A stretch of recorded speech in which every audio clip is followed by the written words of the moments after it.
ఆదమరిస్తే అంతే సంగతులే, అడిగితే మాకెందుకులే, ప్రజాప్రతినిధుల తీరు మారలే.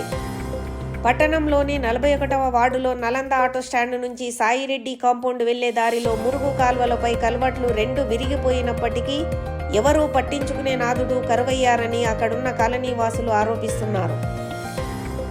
దాదాపు 2 సంవత్సరాలు అవుతున్నా మురుగు కాల్వలపై కల్వర్ట్లు నిర్మాణం చేయడం లేదు.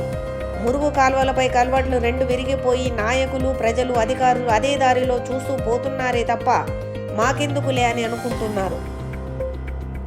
ప్రాణం పోయే పరిస్థితి నెలకొంది. అయినా కూడా ఎవరూ రావడం లేదని అక్కడి కాలనీ వాసులు వాపోతున్నారు. ఆ వార్డులో కొంతమంది మాకెందుకులే అన్నట్టుగా వ్యవహరిస్తున్నారు.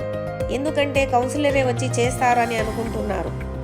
ఇప్పటికైనా ప్రజాప్రతినిధులు ప్రాణం పోయే పరిస్థితి రాకముందే పట్టించుకొని త్వరగా కాల్వలపై కల్వర్ట్లు నిర్మాణం చేయాలని కాలనీ వాసులు కోరుతున్నారు.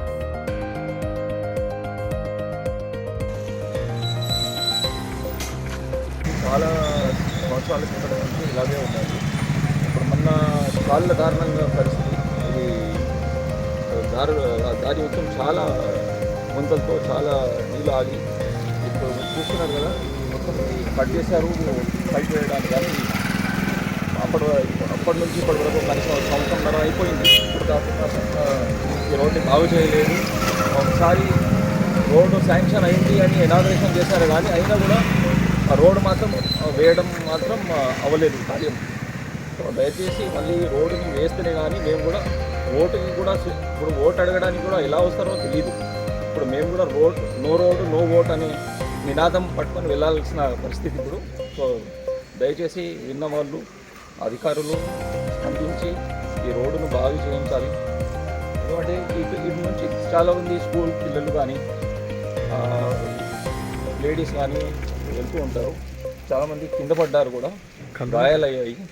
ఆయన ఎవరు పట్టించుకోవడం లేదు. దయచేసి మనం ఏంటంటే స్పందించి మా రోడ్డుని ఇక్కడికి బాగు చేస్తుంటే బాగుంటుందని కోరుకుంటున్నాం. ధన్యవాదాలు. అది కన్వర్ట్ ఉంది కదా, ఈ చిన్నపిల్లలు అంత సైకిల్ మీద తిరుగుతారు, బండ్లు పోతున్నాయి. 2-3 సార్లు బండ్లు గిరి ఎక్కినాయి ఇక్కడ. ఎక్కితే మేమే అది పక్కకి జరిపి చేసినాము. చిన్న పిల్లలు ఎవరు వచ్చి తెలియని వాళ్ళు వచ్చి కింద పడ్డ ఆ సీకులు బయటికి వెళ్ళిన కూడా నాకు అనిపిస్తుంది. ఆ సీకులు పుచ్చుకొని పిల్లలు చనిపోయే అవకాశాలు ఉన్న కింద పడితే తెలియని వాళ్ళు వచ్చి. ఆల్రెడీ మేము అమృత్ భాయ్ కౌన్సిలర్కి చెప్పినాము. ఆయన ఎన్నో 2 సంవత్సరాల వెళ్ళి చెప్పుకుంటే ఆయన పట్టించుకోవట్లేదు. మళ్ళీ ఇది దయచేసి మన ఆనందాన మున్సిపల్ చైర్మన్ గారి వరకు తీసుకువెళ్ళి ఇది ఒకసారి వచ్చి ఆనందాన అంతా అక్కడ 2 నెలల సైడ్ అంతా చేసుకుంటున్నారు వాళ్ళు కౌన్సిలర్, కానీ ఇక్కడ వచ్చి ఒకసారి చూస్తలేరు ఎవరు. ఈ రోడ్డుకి మేము మీద ఓట్లు వేసి గెలిపించినాం కదా, ఇక్కడ వచ్చి ఇక్కడ చూసుకోవాలి కదా కొద్దిగా. దయచేసి ఇక్కడ వచ్చి చూసుకొని మంచిగా చేయాలని మేము